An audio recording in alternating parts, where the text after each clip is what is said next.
आपको लगातार इस चैनल के माध्यम से जो जानकारी दी जा रही है वो 100% सही निकल रही है।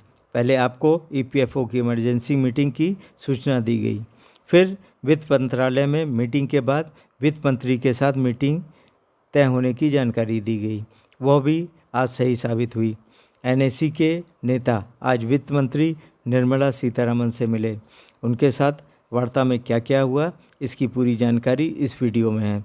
और अगर आप यह मान रहे हैं कि इस चैनल के माध्यम से आपको सटीक जानकारी दी जा रही है तो इस चैनल को लाइक और सब्सक्राइब करना ना भूलें।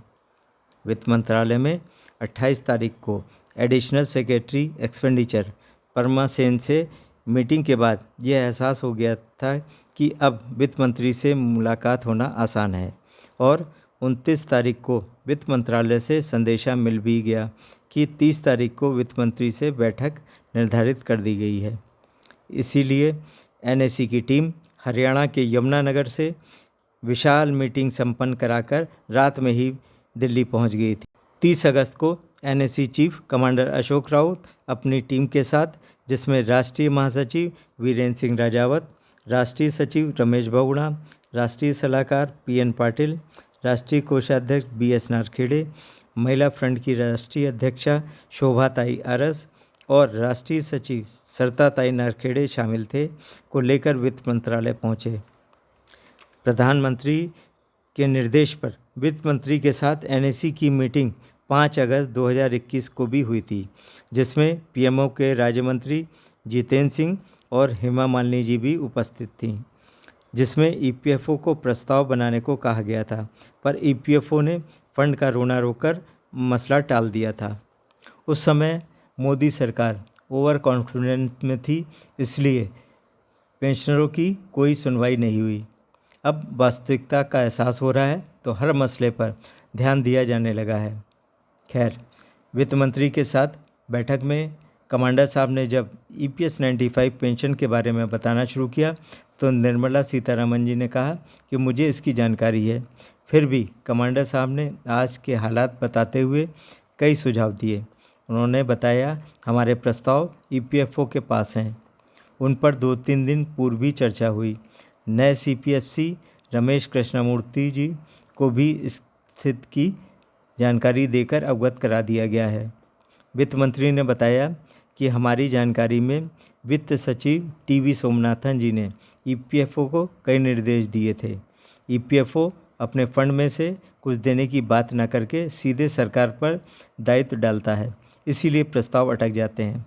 अब जो निर्देश दिए गए हैं उसके अनुसार प्रस्ताव संशोधित होने पर वित्त मंत्रालय पूरी गंभीरता से विचार करेगा। नई पेंशन स्कीम यूपीएस को बनाने में काफ़ी मेहनत और समय लगा है। हर पहलू पर विचार कर इसे अंतिम रूप दिया गया है। एनएसी के पदाधिकारियों ने कहा कि सरकार को ईपीएस में भी एम्प्लॉयर की तरह योगदान करना चाहिए। सरकार का संरक्षण जरूरी है। पेंशन बढ़ने की आस लगाए 200-250 पेंशनर रोज स्वर्ग सिधार रहे हैं, इसलिए इस पर तत्काल कार्रवाई जरूरी है। हायर पेंशन के मामले में सबको समान रूप से न्याय मिलना चाहिए।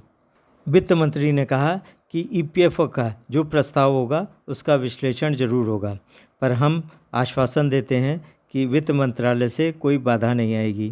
प्रधानमंत्री को भी इस मामले की पूरी जानकारी है। वित्त मंत्री ने उसी समय एडिशनल सेक्रेटरी एक्सपेंडिचर परमा सेन से फ़ोन पर बात कर मिलने के लिए बुलाया। आपको बताया जा चुका है कि परमा सेन मैडम से एनएसी की 28 अगस्त को काफ़ी विस्तार से चर्चा हो चुकी है। वही ईपीएस 95 पेंशन के मसले देख रही हैं।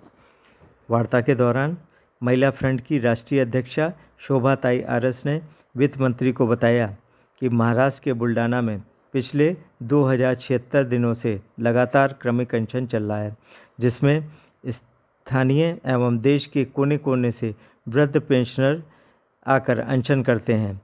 तो यह सुनकर वित्त मंत्री अचंभित रह गईं। उन्होंने कहा कि यह बहुत दुखद है। मैं सभी पेंशनरों से निवेदन करती हूँ कि वो अनशन पर ना बैठें और उसे समाप्त करें। उन्हें बताइए कि उनका काम हो रहा है। वित्त मंत्री ने कहा कि ईपीएफओ के जो प्रस्ताव होंगे उन पर वह शीघ्र ही और सकारात्मक निर्णय लेंगी। फिलहाल वित्त मंत्री के साथ ये वार्ता बहुत आवश्यक थी, जो कि पॉजिटिव रही, और अगर वार्ता के अनुसार कार्रवाई हुई तो पेंशनर को सफलता जरूर मिलेगी। सरकार की भी आगामी विधानसभा चुनावों में प्रतिष्ठा दांव पर लगी है और महाराष्ट्र से उसे पेंशनरों की शक्ति का एहसास हो गया है। अब सरकार के अगले कदम का इंतजार है। आप भी जहां कहीं हो, संगठित रहकर एनएससी के कार्यक्रमों में भाग लेकर सरकार पर दबाव बनाए रखें, और अंत में बेल का बटन दबाकर वीडियो को लाइक और चैनल को सब्सक्राइब जरूर करें।